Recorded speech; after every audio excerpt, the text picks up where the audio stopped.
Republican Congressman from Kentucky, Andy Barr, went on to this week with George Stephanopoulos, and I think George gave him just enough rope to hang the entire GOP's process for speaker selection and how they're going to actually effect policy. I want you to listen to this, and then we'll take it on the other side.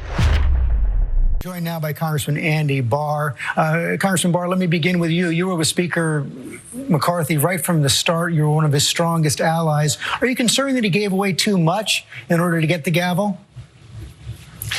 George, I'm really not. And I understand the American people's frustration with the delay in electing a speaker.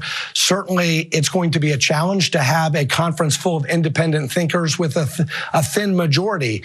But, you know, not only did the framers of our Constitution expect us to debate the operations of the House and the House rules and how we're going to function, that's what a healthy democracy actually requires.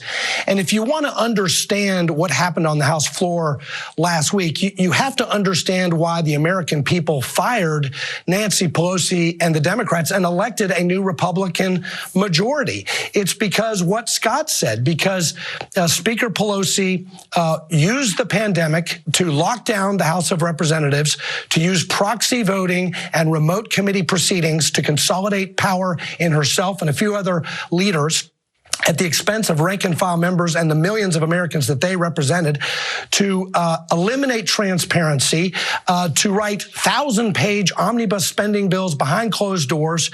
And so the dysfunction was in the prior Congress. And the process that we went through this week was quite healthy from the standpoint of getting all of these issues resolved now so that we can have a template going forward to come together as a conference. We proved to ourselves, George, that we can, with perseverance and a lot of hard work and a never give up attitude, we can come together and unify to advance our agenda. It will be a challenge, no doubt about it, with the diversity of opinions within our conference. But that was what was happening last week, was to forge a consensus so that when we reach issues like the debt limit, when we reach challenges, we've proven to ourselves we can come together, we can set aside our differences and ultimately compromise to be an effective majority. Did you really resolve them now? Any single member can bring a motion to vacate the Speaker's office. You have the Freedom Caucus being given basically a third of the positions on the Rules Committee, which will undermine Speaker McCarthy's authority. Aren't you simply setting up a situation where on every major spending bill, anything having to do with the debt limit, anything having to do with keeping the government open, you're going to be back in the same situation again? Well, let's be clear, George. Remember, this motion to vacate was only altered by Speaker Pelosi. We're just going back to the pre-Pelosi rule that was in place since 1910. I don't think that's an issue at all in terms of creating chaos. I think it's what the House has had every term before Pelosi came into power.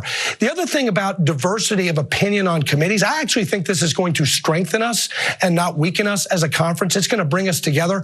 If there are issues, if there's difference of opinion, you want those differences of opinion to be aired in committee on the front end, because you don't want those difficulties when the bill comes out of committee on the House floor. Let's have the opportunity to have an open amendment process in committee so that you forge that consensus at the beginning of the legislative process so that the bills that are brought to the House floor actually have a meaningful chance of passing. Again, this is why I think going through the difficulties of last week will serve this majority well. It will make us a more effective majority. But didn't the agreement also include an open amendment process on the floor, which sort of undermines that entire premise, doesn't it? Well, I think, look, as you pointed out, I'm a strong supporter of Kevin McCarthy. Patience, his willingness to be open-minded and listen to all members, his good humor, the fact that he was humble in his leadership style, his perseverance, all of those qualities were on full display for the American people. It's precisely why he does need to be Speaker in this majority.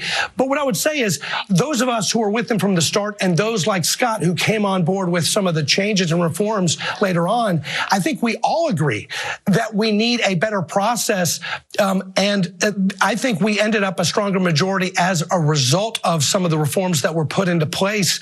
And I think we all are committed to being unified going forward. You notice what George Stephanopoulos did? He allowed Andy Barr to go on and on about how great that fight in Congress was, how great the dissension among Republicans were, or is, or was.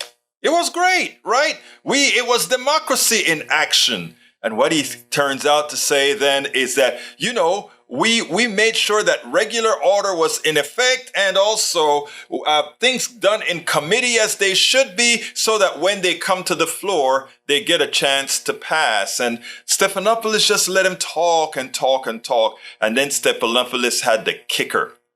Isn't it true, though, that by allowing an unlimited amount of amendments to occur, in effect, you've defeated the purpose of the committee that dissects what's actually going to be brought to the body by allowing all these amendments unfettered. Isn't that true? And ironically, his answer was, oh, I love McCarthy, and had nothing to do with the answer. Just let it slide. And then the interview was over. I mean, in effect, what this results in, folks, is McCarthy cannot compromise on anything. The right wing will continue to run the party, and it will run the party, or will the party run us all into the ground for the next 2 years. It's for good measure that we passed enough legislation over the last 2 years, over the 117th Congress, that will mitigate some of the damage they'll do. It'll slow us down. But then come 1024, it should be then the decimation of what's today's Republican Party. We spend a lot of time deconstructing the news, trying to parse it into a form that everybody can understand. We try to find those little nitpicks where it flies above the fray, etc. If you really like these videos that we do, I want to ask a big favor. Please go ahead, number one, subscribe to our channel, and number two, please join if you can. Thank you so kindly for watching. Keep watching. Please remember to share. We must populate the entire internet with our progressive message, a message that we know is what most Americans say that they want. So help us, please join.